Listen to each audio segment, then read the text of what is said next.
Welcome, friends. David Fisher, your host of the David Fisher Show, where we try to get a little bit better today than yesterday. I'm here at Fit Body Boot Camp, Amherst, New Hampshire. This is our studio where we are changing lives, inspiring fitness every single day, and wanted to share with you some thoughts regarding a event that I did over the weekend. Amazing event is called the Squire Program, and it was down in North Carolina.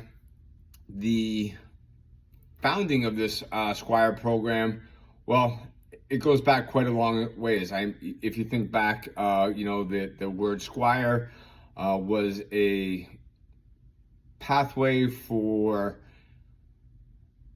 boys, young men, as they transition into knighthood centuries ago.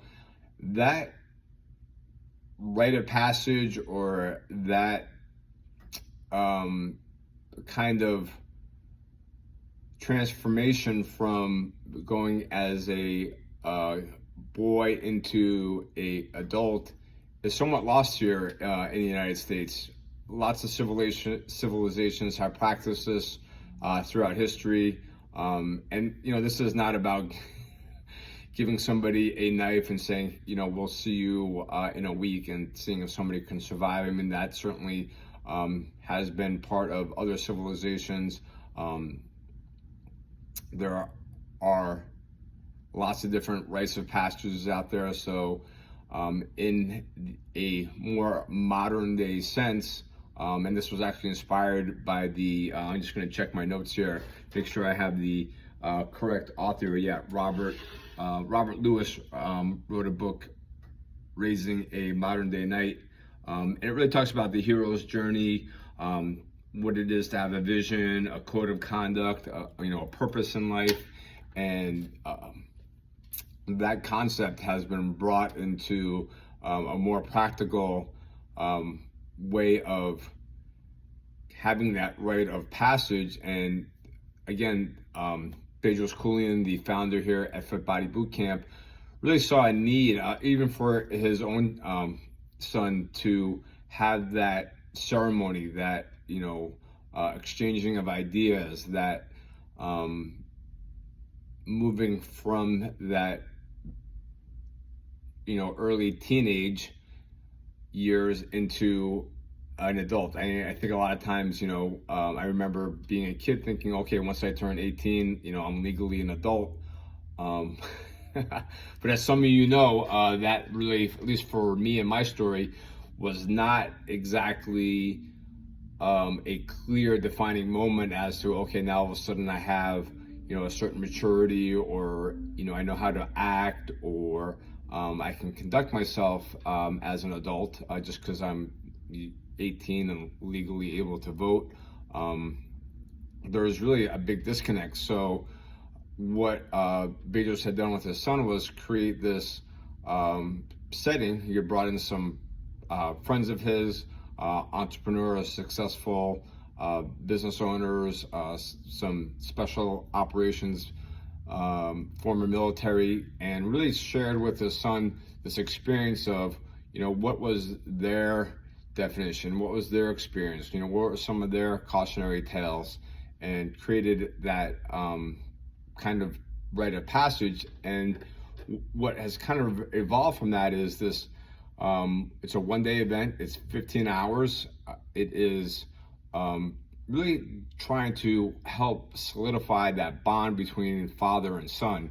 And this is now the second opportunity that I've had to participate in the Squire Program.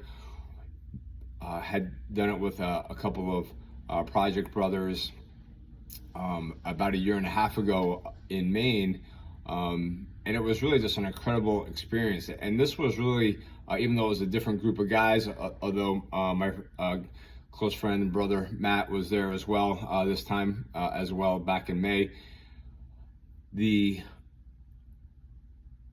experience was, again, it's just so rewarding to kind of watch that dynamic of, there's certainly some apprehension, there's some, anxiety. A lot of these guys don't know exactly what to expect, or they kind of have an idea of what to expect. There is some physical evolutions that are meant to be very challenging. There are more of a classroom setting evolutions that, again, are really designed to help educate. There was an amazing presentation by Matt Boudreau this weekend, really talking about the education system, and really trying to help fathers understand how do you help your son learn. If you're going to leave that up to school districts and other people, that can be a very slippery slope. So that was an amazing part of the experience, to listen to that. The instructors that are there, a lot of them are former military, some of them are special operations, and having that sort of structure, leadership traits, and again, trying to create that environment where there's going to be not only the bond, but there's going to be the need to communicate. There's going to also be, I just wanted to check my notes here, as far as there are different evolutions on learning some different life skills about, what it means to be a protector. Because quite honestly, the question of who is raising our sons into manhood is really kind of left unanswered. Or I know even in my own family, like, left to our own devices, it would be much easier for my own boys to get their social cues or their kind of perspective on things from YouTube. And quite honestly, like, that is one of these things that I find to be very frustrating. The characters that are on YouTube, as I get the irony in that I'm coming to you on a YouTube channel, but I look at these grown men that are playing video games and commenting on whether it's Fortnite or Minecraft, or it's just endless hours of really kind of silly, nonsensical commentation on really nothing that has anything to do with developing any skills that are going to be useful in life. I mean, that's great that you can get to the bonus level or find the hidden treasure, but quite honestly, like, that is at least something that I'm trying to help my own children understand, that there's much more to life than getting the latest skin. So really having that ability to have that self-confidence. And one of the most amazing takeaways that I had from this weekend, typically the boys that are there are somewhere between the ages of 13 to 16, right? I mean, that's one of those ages that's very awkward, especially for boys, to try to say, well, how is it that I am defined as a man? Like, what is that, kind of like that catalyst, a little bit different for women. There's a much more, noticeable physical change. But for boys, that's really, not necessarily the case. I mean, maybe you could say, yeah, once you start getting facial hair, that could certainly differ for men of all ages. It could, be something that is much later for some people, in their 20s. That's not really a good defining moment to say, oh, okay, like, I have a beard now, or I have facial hair. Now all of a sudden, I guess I'm a man. How about, like, having certain types of, core principles, or, having, a sense of not only self-respect, but respect for other people. Maybe it's, holding the door open. Maybe it's, how you interact with other, not only peers, but also adults. What words do you use? Is everybody bruh? Hey, bruh, can you make me a sandwich? That's really, again, trying to create a better sense of communication and understanding that, being part of a family or a community, there's some responsibility to that. And as I was saying, one of the really the most amazing parts is watching the transformation from the early morning hours when there's a lot of, kind of unknown, everyone's kind of quiet. And then, as these boys start to find their voice throughout the day and kind of flip that switch into, oh, I do have confidence. I can do things that are difficult. And like I was going to say that, one of the most incredible things was, watching some of these boys actually lean into their fathers and say, hey, Dad, we got this. We can do this, right? I mean, you would expect the fathers to really be kind of coaching and helping and mentoring their sons as, they've have much more life experience. But that very much can be a two-way street. And that was really beautiful to see.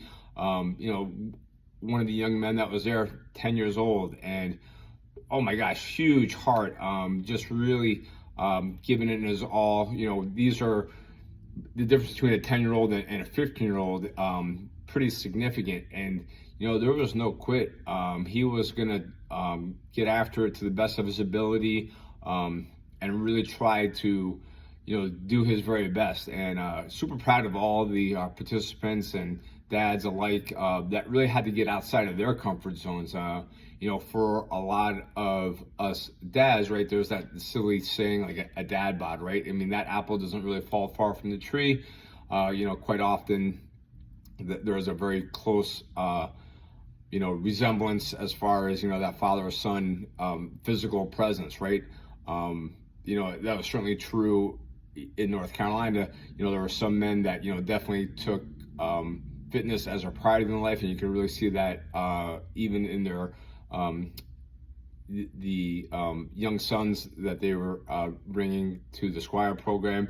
And there were some that really, quite honestly, like there's a simple warm-up that we do, and there was a lot of men that were struggling to get through some calisthenics, and it really not a big surprise that not having that be a priority in your life translates right to your kids. They certainly are watching, right? They see what we do.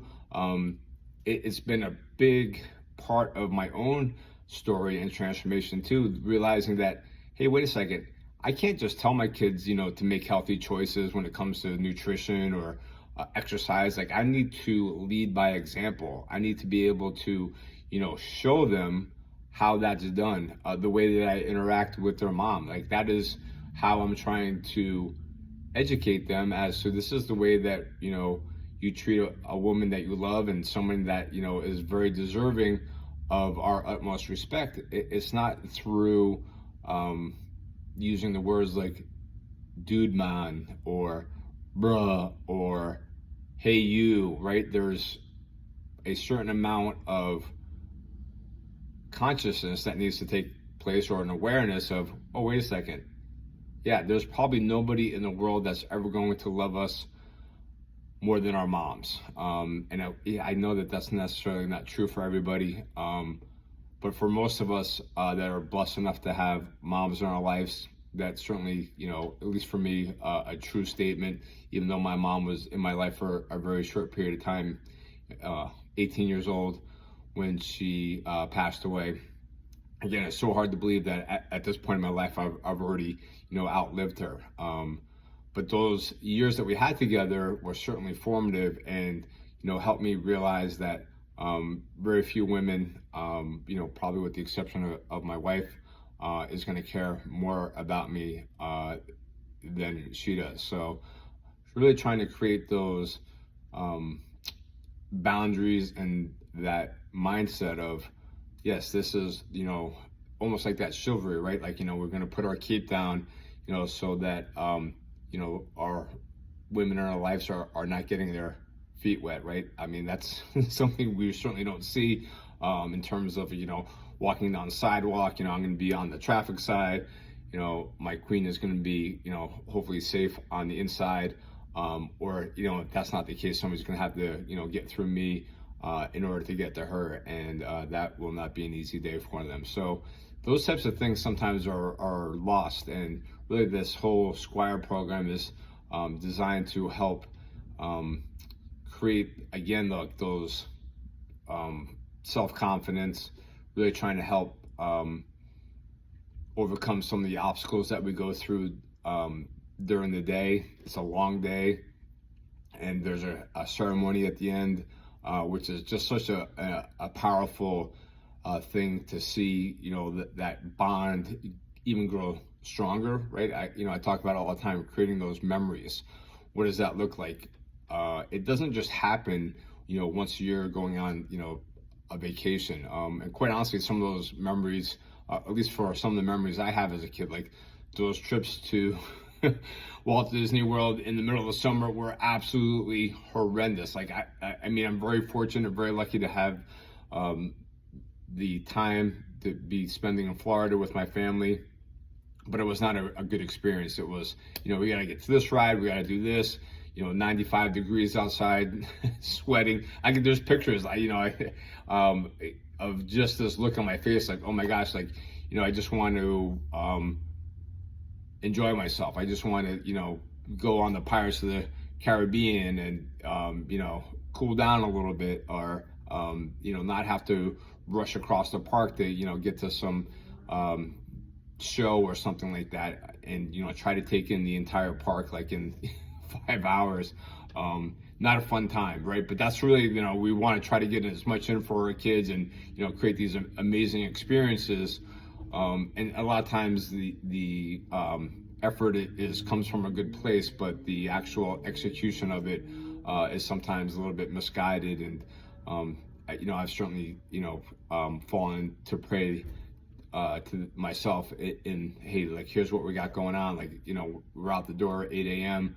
And not allowing for, flexibility, not allowing for other, maybe input as far as like, what is something that, you would like to do? How do we create a memory together that's also meaningful for you? Because, right, there's typically at least two people in a relationship. So, that's really kind of the message that I wanted to share with you guys, is, take the time to enjoy life one day at a time. And hey, look, you know what? We don't get it right every single time, but if we're blessed enough to have today, there's still opportunity to continue to get a little bit better today. And that is our mission here at the David Fisher Show. So I certainly appreciate you guys tuning in. I appreciate the feedback and all the help that I get out there. Until next time, guys, if no one's told you, let me remind you, you are worth it. Thank you, friends. David Fisher signing off.